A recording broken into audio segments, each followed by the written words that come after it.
Hi ಎಲ್ಲರಿಗೂ ನಮಸ್ಕಾರ. So ನಾನು ಇವತ್ತು ಈ ವಿಡಿಯೋ ಮಾಡ್ತಿರೋ ಉದ್ದೇಶ ಏನಪ್ಪಾ ಅಂತಂದ್ರೆ ಬಾಗಲಕೋಟೆ ಕುಡಚಿ ಹೊಸ ಮಾರ್ಗದಲ್ಲಿ ಬರುವಂತ ಲೋಕಾಪುರ ರೈಲ್ವೆ ಸ್ಟೇಷನ್ ಮತ್ತೆ ಗದಗವಾಡಿ ಮಾರ್ಗದಲ್ಲಿ ಬರುವಂತ ಕುಷ್ಟಗಿ ರೈಲ್ವೆ ಸ್ಟೇಷನ್ ಇವೆರಡನ್ನು ಮಾರ್ಚ್ 2024ಕ್ಕೆ ಉದ್ಘಾಟನೆ ಮಾಡ್ಬೇಕಂತ ಡೆಡ್ ಲೈನ್ ಅನ್ನೇನೋ ಕೊಟ್ಟಿದ್ರು. ಬಟ್ ನನಗೆ ಏನಪ್ಪಾ ಅನಿಸ್ತಂದ್ರೆ ಮಾರ್ಚ್ ಆಲ್ರೆಡಿ ಮುಗಿತಾ ಬಂತು, ಇನ್ನೂ ಏನು ಅಪ್ಡೇಟ್ಸ್ಗಳು ಸಿಗ್ತಾ ಇಲ್ಲ ಅಂತ ನಾನು ಇಂಟರ್ನೆಟ್ ಅಲ್ಲಿ ಆಮೇಲೆ ಸೋಷಿಯಲ್ ಮೀಡಿಯಾಗಳಲ್ಲೆಲ್ಲ ನೋಡ್ತಾ ಇದ್ದೆ, ರಿಸರ್ಚ್ ಮಾಡ್ತಾ ಇದ್ದೆ. ಆಮೇಲೆ ಇದಕ್ಕೆ ಸಂಬಂಧಪಟ್ಟವರಿಗೆಲ್ಲ ಸ್ವಲ್ಪ ಕಾಂಟ್ಯಾಕ್ಟ್ ಮಾಡೋಣ ಅಂತ ಟ್ರೈ ಮಾಡ್ತಾ ಇದ್ದೆ. ಸೊ ನನಗೀಗ ಕೆಲವೊಂದು ಅಪ್ಡೇಟ್ಸ್ಗಳು ಸಿಕ್ಕಿದಾವೆ. ಸೊ ಇವತ್ತಿನ ವಿಡಿಯೋದಲ್ಲಿ ನಾನು ಅದ್ರ ಬಗ್ಗೆನೇ ನಿಮಗೆ ಮಾಹಿತಿನ ನೀಡೋಣ ಅಂತ ಈ ವಿಡಿಯೋ ಮಾಡ್ತಾ ಇದ್ದೀನಿ. ಸೊ ಫಸ್ಟ್ ಕುಡಚಿ ಬಾಗಲಕೋಟೆ ಹೊಸ ಮಾರ್ಗದಲ್ಲಿ ಬರೋಂಥ ಲೋಕಾಪುರ ರೈಲ್ವೆ ಸ್ಟೇಷನ್ ಪರಿಸ್ಥಿತಿ ಸದ್ಯದ್ದು ಏನ್ ಆಗ್ತಿದೆ ಅನ್ನೋದನ್ನ ನಾನು ಹೇಳ್ತಾ ಹೋಗ್ತೀನಿ ನೋಡಿ.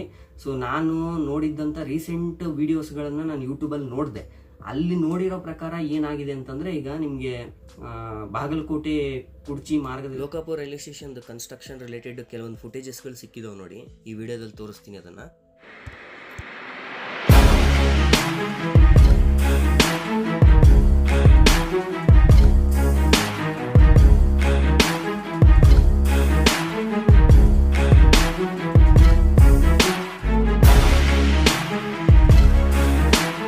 ಸೊ ಸದ್ಯದ ಪರಿಸ್ಥಿತಿ ಲೋಕಾಪುರ ರೈಲ್ವೆ ಸ್ಟೇಷನ್ ಏನಪ್ಪಾ ಅಂತಂದ್ರೆ ಇನ್ನೊಂದು ತಿಂಗಳಲ್ಲಿ ಆಗ್ಬಹುದು ಅಂತ ನನಗೇನೋ ಭರವಸೆ ಅನಿಸ್ತಾ ಇದೆ.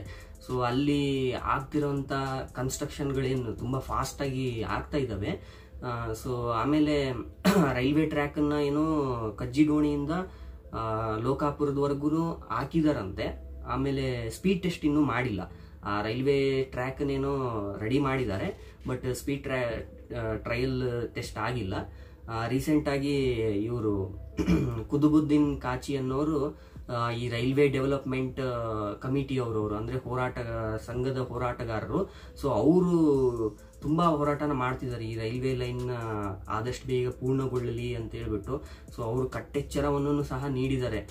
ರೈಲ್ವೆ ಟ್ರ್ಯಾಕ್ ಇದಿಷ್ಟೇ ಸಾಕಾಗಲ್ಲ, ನಾವು ಲೋಕಾಪುರದವರೆಗೂ ಮಾತ್ರ ಈಗೇನು ಸದ್ಯಕ್ಕೆ ಮಾಡ್ತಾ ಇದ್ದೀರಾ ಈ ವರ್ಕ್ನ, ಇದನ್ನ ನೀವು ಮುಂದೆ ಅಂದ್ರೆ ಯದುವಾಡ, ಆಮೇಲೆ ನೆಕ್ಸ್ಟ್ ಯಾವ್ದು ಬರುತ್ತೆ, ಜಮಖಂಡಿ ಬರುತ್ತೆ, ಮುಧೋಳ್ ಬರುತ್ತೆ, ತೆರೆದಾಳ್ ಅಂತ ಬರುತ್ತೆ. ಸೊ ಆ ರೈಲ್ವೆ ಸ್ಟೇಷನ್ಗಳದ್ದು ರೀಡೆವಲಪ್ಮೆಂಟ್ ಅಂದ್ರೆ ಫಾಸ್ಟ್ ಆಗಿ ಕಾಮಗಾರಿಗಳನ್ನ ಮಾಡಬೇಕು. ಸೊ ಇದಿಷ್ಟೇ ಸಾಲದು ಅಂತ ಹೇಳ್ಬಿಟ್ಟು ಕುತುಬುದ್ದೀನ್ ಕಾಚಿನ್ ಅಂತ ನೀವು ನೋಡಿರ್ತೀರಾ. ಸೊ ನನ್ಗೆ ಅದೊಂದು ತುಂಬಾ ಇಷ್ಟ ಆಯ್ತು. ಈ ಗದಗ್ ವಾಡಿ ಮತ್ತೆ ಬೇರೆ ಯಾವುದೇ ರೈಲ್ವೆ ಲೈನ್ ತಗೊಳ್ಳಿ, ಅಲ್ಲಿ ಯಾರು ಅದ್ರ ಬಗ್ಗೆ ಇಂಟ್ರೆಸ್ಟೇ ತೋರಿಸ್ತಾ ಇಲ್ಲ. ಸೊ ಅದು ನಂಗೆ ಈ ರೈಲ್ವೆ ಲೈನ್ ಕರ್ನಾಟಕದಲ್ಲಿ ಬಾಗಲಕೋಟೆ ಕುಡಚಿದೆ ಏನಂದ್ರೆ ಅದೊಂದು ತುಂಬಾ ಇಷ್ಟ ಆಯ್ತು. ಅವ್ರು ತುಂಬಾ ಹೋರಾಟ ಮಾಡ್ತಿದ್ದಾರೆ. ಸೊ ಅವ್ರು ಹೇಳಿರೋ ಪ್ರಕಾರ ಏನಪ್ಪಾ ಅಂದ್ರೆ ಏಪ್ರಿಲ್ ಎಂಡ್ ಅಥವಾ ಮೇ ಒಳಗಡೆ ಮಾಡ್ಬೇಕಂತ ಅವ್ರು ಟಾರ್ಗೆಟ್ ಇಟ್ಟಿದಾರಂತೆ. ಉದ್ಘಾಟನೆ ಮಾಡಿ ರೈಲ್ವೆ ಸಂಚಾರನ ಶುರು ಮಾಡ್ಬೇಕಂತ. ಈ ಸದ್ಯಕ್ಕೆ ಏನಾಗಿದೆ ಅಂತಂದ್ರೆ ಅಲ್ಲಿ ಕಟ್ಟಡ ಏನೋ ನಿರ್ಮಾಣ ಆಗಿದೆ, ಇದು ಲೋಕಾಪುರ ರೈಲ್ವೆ ಸ್ಟೇಷನ್. ಆಮೇಲೆ ಫಸ್ಟ್ನೇ ಪ್ಲಾಟ್ಫಾರ್ಮ್ ಅನ್ನು ನಿರ್ಮಾಣ ಮಾಡಿದರೆ, ಸೆಕೆಂಡ್ನೇ ಪ್ಲಾಟ್ಫಾರ್ಮ್ ಅಲ್ಲಿ ಕಾಂಕ್ರೀಟ್ ಹಾಕಂತ ಕೆಲಸಗಳು ನಡೀತಿದಾವೆ. ಆಮೇಲೆ ಇಲ್ಲಿ 3 ಪ್ಲಾಟ್ಫಾರ್ಮ್ ಬರುತ್ತೆ ನಿಮಗೆ. ಫಸ್ಟ್ನೇ ಪ್ಲಾಟ್ಫಾರ್ಮ್ ಮತ್ತೆ ಸೆಕೆಂಡ್ನೇ ಪ್ಲಾಟ್ಫಾರ್ಮ್ದು ಟ್ರ್ಯಾಕ್ ಹಾಕಂತ ಕೆಲಸಗಳು ನಡೀತಿದಾವೆ. ಥರ್ಡ್ನೇ ಪ್ಲಾಟ್ಫಾರ್ಮ್ದು ಗೊತ್ತಿಲ್ಲ ನನಗೆ. ಸೊ ಸದ್ಯಕ್ಕೆ ಮಾಡ್ತಾರಾ ಇಲ್ವಾ ಅಂತ. ಆಮೇಲೆ ರೈಲ್ವೆ ಟ್ರ್ಯಾಕ್ ಇದು ಯಾವುದು ಕಜ್ಜಿಡೋಣಿಯಿಂದ ಲೋಕಾಪುರವರೆಗೂ ಹಾಕಿದಾರಂತೆ. ಬಟ್ ಸ್ಪೀಡ್ ಟ್ರಯಲ್ ಟೆಸ್ಟ್ ಮಾಡಿಲ್ಲ, ಸ್ಪೀಡ್ ಟೆಸ್ಟ್ ಇನ್ನೂ ಆಗಿಲ್ಲ. ಅದು ಸದ್ಯದಲ್ಲೇ ಆಗ್ಬೋದೇನೋ ಅನ್ಕೊಳ್ತೀನಿ.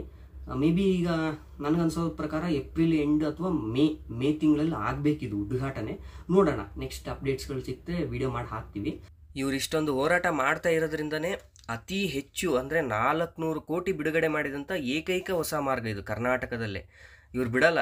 ಕುತುಬುದ್ದೀನ್ ಕಾಚಿ ಅನ್ನೋರು ಏನು ಹೋರಾಟ ಮಾಡ್ತಿದಾರೋ, ಇವ್ರು ಆದಷ್ಟು ಬೇಗ ಈ ರೈಲ್ವೆ ಮಾರ್ಗನ ಪೂರ್ಣಗೊಳಿಸಬೇಕಂತ ಪ್ರಯತ್ನ ಮಾಡ್ತಾರೆ. ಸರ್ಕಾರಕ್ಕೆ ಒಂದು ಎಚ್ಚರಿಕೆಯನ್ನ ಕೊಡ್ತೀನಿ. ಈ ಕೆಲಸ ಏನು ಇಲ್ಲಿ ನಡೆದದ, ಅದೇ ಕೆಲಸ ಮುಂದಿನ ಕಾಮಗಾರಿ ಅಂದ್ರೆ ಮುಧೋಳ, ಜಮಖಂಡಿ, ರಬಕೈ, ಬನಾಟಿ, ತೇರದಾಳ್, ಹಾರೋಗಿರಿ ಮತ್ತು ಕುಡಚಿ ನಗರಗಳಲ್ಲಿ ಕೂಡ ನಡೆದಿದ್ದೇ ಆಗಿದ್ರೆ ನಮಗ ಸಂತೋಷ. ಇಲ್ಲಂದ್ರ ಈ ಉದ್ಘಾಟನೆ ಕಾರ್ಯಕ್ರಮಕ್ಕೆ ಇಡೀ ಜಿಲ್ಲೆಯ ಜನ ಬಂದು ಈ ಒಂದು ಉದ್ಘಾಟನಾ ಕಾರ್ಯಕ್ರಮಕ್ಕೆ ಬಹಿಷ್ಕಾರ. So Kushtagi railway station, Gadagwadi ಹೊಸ ಮಾರ್ಗದಲ್ಲಿ ಬರೋಂಥ ಕುಷ್ಟಗಿ ರೈಲ್ವೆ ಸ್ಟೇಷನ್ ಸದ್ಯದ ಪರಿಸ್ಥಿತಿ ಏನಪ್ಪಾ ಅಂದ್ರೆ, ಸೊ ನಮ್ಗೆ ಒಬ್ಬರು ಪ್ರವೀಣ್ ಕುಮಾರ್ ಅನ್ನೋರು ಇದೇ ತರ ನಮ್ ಸೋಷಿಯಲ್ ಮೀಡಿಯಾದಲ್ಲಿ ಅವರು ಕಾಂಟ್ಯಾಕ್ಟ್ ಮಾಡಿದ್ರು. ನಾವು ಫೇಸ್ಬುಕ್ ಮತ್ತೆ ಇನ್ಸ್ಟಾಗ್ರಾಮ್ ಅಲ್ಲಿ ಹಿಂದಿನ ವಿಡಿಯೋದಲ್ಲಿ ಫಾಲೋ ಮಾಡಿ ಅಂತ ನಾವು ಹೇಳಿದ್ವಿ. ಸೊ ಅವರು ನೋಡಿ ಇದೇ ಥರನೇ ಯಾರೆಲ್ಲ ಆಸಕ್ತಿ ಇರೋರು ಇದ್ದಾರೆ ಅಂತ ನಂಗೆ ಅದನ್ನೇ ನೋಡಿನೇ ಖುಷಿ ಆಗುತ್ತೆ. ಕರ್ನಾಟಕದಲ್ಲಿನೂ ಬೇರೆ ಬೇರೆಯವರು ನಮ್ಮ ಥರನೇ ತುಂಬ ಆಸಕ್ತಿನ ತೋರಿಸ್ತಿದ್ದಾರೆ. ಆದಷ್ಟು ಬೇಗ ಪೂರ್ಣ ಆಗಲಿ, ಹೊಸ ಮಾರ್ಗಗಳು ಜನರಿಗೆ ಓಡಾಟಕ್ಕೆ ಅನುಕೂಲ ಮಾಡಿಕೊಳ್ಳಿ ಅಂತ ಹೇಳ್ಬಿಟ್ಟು ಸರ್ಕಾರದ ಹತ್ರ ನಾವು ಮನವಿ ಮಾಡ್ಕೊಳ್ತೀವಿ. ಆಮೇಲೆ ಅವರು ನಮಗೆ ಪ್ರವೀಣ್ ಕುಮಾರ್ ಅನ್ನೋರು ಕೆಲವೊಂದು ಫುಟೇಜ್ಗಳನ್ನು ಕಳಿಸಿದ್ರು. ಕುಷ್ಟಗಿ ರೈಲ್ವೆ ಸ್ಟೇಷನಲ್ಲಿ ಸರ್ ಈ ಥರ ಆಗ್ತಾ ಇದೆ, ರೈಲ್ವೆ ಸ್ಟೇಷನ್ದು ಕನ್ಸ್ಟ್ರಕ್ಷನ್ ಫುಟೇಜ್ಗಳು ಸಿಕ್ಕಿದಾವೆ ನಮಗೆ. ಸೊ ಇದು ಈ ಥರ ಇದೆ ಅಂದರು. ನಾನು ಅದನ್ನು ನೋಡಿದೆ. ಅಲ್ಲಿ ನನಗೆ ನೋಡಿದ್ದಾಗ ನನಗೇನು ಅನಿಸ್ತಪ್ಪ ಅಂದರೆ ಇದೇನೋ ಸ್ವಲ್ಪ ಬಿಗ್ ಹಾಲ್ಟ್ ಸ್ಟೇಷನ್ ಬೇರೆ ಆಗ್ತಿದೆ ಅಂತಿದ್ದಾರೆ. ನನಗೆ ಲಿಂಗನ್ ಬಂಡಿವರೆಗೂ ಕಂಪ್ಲೀಟಾಗಿ ಆಗಿದೆ. ಇವನ್ ರೀಸೆಂಟಾಗಿ ಸ್ಪೀಡ್ ಟೆಸ್ಟನ್ನು ಮಾಡಿದ್ರು. ರೈಲ್ವೆ ಟ್ರ್ಯಾಕ್ ಕಂಪ್ಲೀಟಾಗಿ ಮುಗಿದಿದೆ. ಅಲ್ಲಿಂದ ಗ್ರೌಂಡ್ ವರ್ಕ್ಗಳಾಗಿದ್ದಾವೆ, ಬಟ್ ಇನ್ನೂ ರೈಲ್ವೆ ಟ್ರ್ಯಾಕ್ನ ಹಾಕ್ತಾ ಇದ್ದಾರೆ. ರೈಲ್ವೆ ಟ್ರ್ಯಾಕ್ ಕಂಪ್ಲೀಟಾಗಿ ಹಾಕಿಲ್ಲ ಕುಷ್ಟಗಿವರೆಗೂ. ಆಮೇಲೆ ಕುಷ್ಟಗಿ ರೈಲ್ವೆ ಸ್ಟೇಷನ್ದು ಒಂದು 60% ವರ್ಕ್ ಕಂಪ್ಲೀಟ್ ಆಗಿದೆ ಅನಿಸ್ತಿದೆ ನನಗೆ. ಇನ್ನೂ ತುಂಬ ಬಾಕಿ ಇದೆ ಅಲ್ಲಿ ಆಗಬೇಕು. ಮೇ ಬಿ ಇವರು ಆಗಸ್ಟ್ವರೆಗೂ ತೊಗೊಂಡು ಹೋಗ್ತಾರೋ ಏನೋ ಗೊತ್ತಿಲ್ಲ. ಸದ್ಯದ ಪರಿಸ್ಥಿತಿ ನೋಡಿದ್ರೆ ನನಗೆ ಈಗ ಇನ್ನೊಂದು 1-2 ತಿಂಗಳಲ್ಲಿ ಉದ್ಘಾಟನೆ ಆಗೋ ಥರ ಕಾಣಿಸ್ತಾ ಇಲ್ಲ ಅದು. ಬೇರೆ ಈಗ ಸದ್ಯದಲ್ಲಿ ನಮ್ಮ ಕರ್ನಾಟಕದಲ್ಲಿ ಈಗ ಲೋಕಾಪುರ ರೈಲ್ವೆ ಸ್ಟೇಷನ್ನೇ ಮಾಡ್ಬೋದು ಇನ್ನೊಂದು 1-2 ತಿಂಗಳು ಒಳಗಡೆ. ಅದನ್ನು ಬಿಟ್ಟರೆ ಇನ್ನು ಕುಷ್ಟಗಿ ರೈಲ್ವೆ ಸ್ಟೇಷನ್ ಏನೋ ನನಗೆ ಮಾಡಲ್ಲ ಅಂತಲೇ ಅನ್ನಿಸ್ತಾ ಇದೆ. ಆಮೇಲೆ ಕಟ್ಟಡ ಒಂದು 60% ವರ್ಕ್ ಮುಗಿದಿದೆ, ಇನ್ನು ಕಟ್ಟಡನೇ ಕಂಪ್ಲೀಟಾಗಿ ಆಗಿಲ್ಲ. ಆಮೇಲೆ ರೈಲ್ವೆ ಟ್ರ್ಯಾಕನ್ನು ಹಾಕ್ತಾ ಇದ್ದಾರೆ. ತುಂಬ ರೈಲ್ವೆ ಟ್ರ್ಯಾಕ್ಸ್ಗಳು ಆಗ್ತಾ ಇದೆ ಅಂತ ನನಗೂ ಅನಿಸ್ತಿದೆ. ಸ್ವಲ್ಪ ಇಮೇಜಸ್ಗಳಲ್ಲಿ ನಾನು ನೋಡಿದೆ. ಲಾಸ್ಟ್ ವಿಡಿಯೋದಲ್ಲಿ ನಾನು ಮಾಡಿದಾಗ ನಿಮ್ಗೆ ಆ ಇಮೇಜಸ್ಗಳನ್ನು ಹಾಕಿದ್ದೆ, ನೀವು ನೋಡ್ಬೋದು. ಆ ವಿಡಿಯೋದಲ್ಲಿ ಏನಾದರೂ ನಿಮಗೆ ಒಂದು ಕ್ಲಿಯರ್ ಕಟ್ ಇಮೇಜ್ ಸಿಗುತ್ತೆ, ಯಾವ ರೀತಿ ಕನ್ಸ್ಟ್ರಕ್ಟ್ ಆಗ್ತಿದ್ದಾವೆ, ಇನ್ನೂ ಎಷ್ಟು ಆಗಬೇಕು ಅನ್ನೋದು ನಿಮಗೆಲ್ಲ ಅದರಲ್ಲಿ ನೋಡ್ಬೋದು. ನಿಮಗೊಂದು ಕ್ಲಾರಿಟಿ ಸಿಗುತ್ತೆ. ಸೊ ಅದೇ ಇಷ್ಟು ಅಪ್ಡೇಟ್ಸನ್ನು ನಿಮಗೂ ಕೊಡೋಣ ಅಂತ ನಾನು ಈ ವಿಡಿಯೋದಲ್ಲಿ ತಿಳಿಸ್ಬೇಕಂತ ಮಾಡ್ತಾ ಇದ್ದೀನಿ. ಸೊ ನೀವು ಅದೇ ಥರ ನೋಡಿ ಫಾಲೋ ಮಾಡಿ, ನಮ್ಮನ್ನು ಇನ್ಸ್ಟಾಗ್ರಾಮ್ ಅಥವಾ ಫೇಸ್ಬುಕ್ಕಲ್ಲಿ ಫಾಲೋ ಮಾಡಿಬಿಟ್ಟು ನಿಮಗೂ ಏನೇ ಮಾಹಿತಿಗಳಿದ್ರೂ ನಮಗೆ ಶೇರ್ ಮಾಡಿ. ಸೊ ನಾವು ಇದೇ ಥರ ಬೇರೆಯವ್ರಿಗೂ ವಿಡಿಯೋ ಮುಖಾಂತರ ಈ ಥರದ ವ್ಯಕ್ತಿ ಈ ಥರದ ನೆಕ್ಸ್ಟ್ ಬರೋ ವಿಡಿಯೋಗಳಲ್ಲಿ ನಾವೆಲ್ಲ ಹೇಳ್ಬಿಟ್ಟು ನಿಮಗೆ ಒಂದು ಕ್ರೆಡಿಟ್ ಕೊಡೋಂಥ ಪ್ರಯತ್ನನ ಮಾಡ್ತೀವಿ. ಸೊ ಈ ಥರದವರು ನಮ್ಗೆ ಈ ಥರದ್ದು ಈ ಮಾಹಿತಿಯನ್ನು ನೀಡಿದ್ರು ಅಂತ ಹೇಳ್ಬಿಟ್ಟು ವಿಡಿಯೋದಲ್ಲಿ ಹೇಳ್ತೀವಿ. ಆಮೇಲೆ ನನಗೆ ಮುನಿರಾಬಾದ್ ರಾಯಚೂರು ಮಾರ್ಗದಲ್ಲಿನೂ ರೈಲ್ವೆ ಟ್ರ್ಯಾಕ್ ನೆಕ್ಸ್ಟ್ ಸಿಂಧನೂರಿನಿಂದ ಮಾನ್ವಿ ಸೆಕ್ಷನ್ದು ಅಪ್ಡೇಟ್ಸ್ಗಳ ಬಗ್ಗೆನೂ ಕೆಲವು ಮಾಹಿತಿಗಳನ್ನು ಕೃಷ್ಣ ದೇಸಾಯಿ ಅನ್ನೋರು ನೀಡಿದರು. ಸೊ ನಂಗೆ ಅದೊಂದು ಮಾಹಿತಿ ಸಿಕ್ಕಿದೆ. ನೆಕ್ಸ್ಟ್ ವಿಡಿಯೋದಲ್ಲಿ ಅದ್ರ ಬಗ್ಗೆ ಮಾಡ್ತೀನಿ. ಇದೇ ಥರ ನೋಡಿ ತುಂಬ ಜನ ನಮ್ಮನ್ನು ಕಾಂಟ್ಯಾಕ್ಟ್ ಮಾಡಬೇಕು, ಕೆಲವರು ಮಾಹಿತಿಗಳನ್ನು ತಮಗೆ ಗೊತ್ತಿರೋದನ್ನು ನಮಗೆ ಶೇರ್ ಮಾಡಬೇಕು ಅಂತ ಹೇಳ್ಬಿಟ್ಟು ಪ್ರಯತ್ನ ಮಾಡ್ತಿದ್ದಾರೆ. ಸೊ ನೀವು ಈ ಥರ ನಮಗೆ ಸೋಷಿಯಲ್ ಮೀಡಿಯಾಗಳಲ್ಲಿ ಕಾಂಟ್ಯಾಕ್ಟ್ ಮಾಡಿ ಮೆಸೇಜ್ ಮಾಡ್ಬೋದು. ಇನ್ಸ್ಟಾಗ್ರಾಮಲ್ಲಿ, ಫೇಸ್ಬುಕ್ಕಲ್ಲಿ ಫಾಲೋ ಮಾಡ್ಕೊಳ್ಳಿ.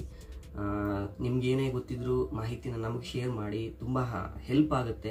ಯಾರೆಲ್ಲ ಇಲ್ಲಿವರೆಗೂ ನನಗೆ ಮಾಹಿತಿಗಳನ್ನು ನೀಡಿದ್ದೀರಿ ಅವರಿಗೆಲ್ಲ ತುಂಬ ತುಂಬ ಧನ್ಯವಾದಗಳು. ಇದೇ ಥರ ಮಾಹಿತಿನ ನೀಡ್ತಾ ಇರಿ. ಸೊ ನಾವು ಒಳ್ಳೆ ಮಾಹಿತಿಗಳನ್ನು ಮತ್ತು ವಿಡಿಯೋಗಳನ್ನು ಮಾಡೋಕ್ಕೆ ಪ್ರಯತ್ನ ಮಾಡ್ತೀವಿ. ಮುಂದಿನ ವಿಡಿಯೋದಲ್ಲೂ ನಿಮಗೆ ಬೇರೆ ಬೇರೆ ರೈಲ್ವೆ ಲೈನ್ಗಳ ಬಗ್ಗೆನೂ ತುಂಬ ಕೇಳ್ತಾ ಇದ್ದೀರಾ. ನನಗೆ ಸದ್ಯದಲ್ಲಿ ಮುನಿರಾಬಾದ್ ರಾಯಚೂರು ಮತ್ತು ನೆಕ್ಸ್ಟ್ ತುಮಕೂರು ಕಲ್ಯಾಣ ದುರ್ಗ, ಅದು ವಯಾ ರಾಯದುರ್ಗ ಒಂದು ರೈಲ್ವೆ ಲೈನ್ ಆಗ್ತಿದೆಯಲ್ಲ, ಸೊ ಅದರದ್ದು ವಿಡಿಯೋ ಮಾಡಿ ಅಂತ ಹಾಕಿದ್ದೀರಾ ಕಮೆಂಟ್ಸು. ಆಮೇಲೆ ಹೆಜ್ಜಾಲ ಚಾಮರಾಜನಗರಕ್ಕೆ ಡೈರೆಕ್ಟ್ ಲೈನ್ ಆಗ್ತಿದೆಯಲ್ಲ ಹೊಸ ಮಾರ್ಗ, ಅದ್ರ ಬಗ್ಗೆನೂ ಕೇಳ್ತಾ ಇದ್ದೀರಾ. ಸೊ ಈ ಥರ ತುಂಬ ಇದ್ದಾವೆ, ನಾನು ಮಾಡ್ತೀನಿ ವಿಡಿಯೋನ. ಸೊ ಈ ವಿಡಿಯೋ ಹೇಗೆ ಅನ್ನಿಸ್ತು? ನಾನೊಂದು ಪ್ರಯತ್ನ ಮಾಡಿದ್ದೀನಿ ನನಗೆ ಗೊತ್ತಿರೋಷ್ಟು ಮಾಹಿತಿಯನ್ನು ನಿಮ್ಗೆ ಹೇಳೋಣ ಅಂತ. ಏನೋ ಒಂದು ಸಿಂಪಲಾಗಿ ಅಪ್ಡೇಟ್ಸನ್ನು ಕೊಡೋಣ, ಏನಾಗ್ತಿದೆ ಸದ್ಯದ ಪರಿಸ್ಥಿತಿ ಅನ್ನೋದನ್ನು ನಿಮ್ಗೆ ಹೇಳೋಣ ಅಂತ ಒಂದು ವಿಡಿಯೋ ಮಾಡ್ತಾಯಿದ್ದೀನಿ. ಸೊ ಈ ವಿಡಿಯೋ ಹೇಗೆ ಅನಿಸ್ತು ಅಂತಲೂ ಕಮೆಂಟ್ ಮಾಡಿ ತಿಳಿಸಿ. ಮುಂದಿನ ವಿಡಿಯೋದಲ್ಲಿ ನಾನು ಮಾಹಿತಿ ಜೊತೆಗೆ ಬರ್ತೀನಿ. ಮುಂದಿನ ವಿಡಿಯೋದಲ್ಲಿ ನಿಮಗೆ ಇನ್ಫಾರ್ಮೇಷನ್ನೇ ಎಕ್ಸ್ಪ್ಲೇನ್ ಮಾಡಿಬಿಟ್ಟು ನಿಮಗೆ ಏನೇನು ಆಗ್ತಿದೆ ಅನ್ನೋದನ್ನು ತಿಳಿಸ್ತೀನಿ. ಕೊನೆಯವರೆಗೂ ಯಾರೆಲ್ಲ ನೋಡಿದ್ದೀರಾ ಅವರಿಗೆಲ್ಲರಿಗೂ ಧನ್ಯವಾದಗಳು.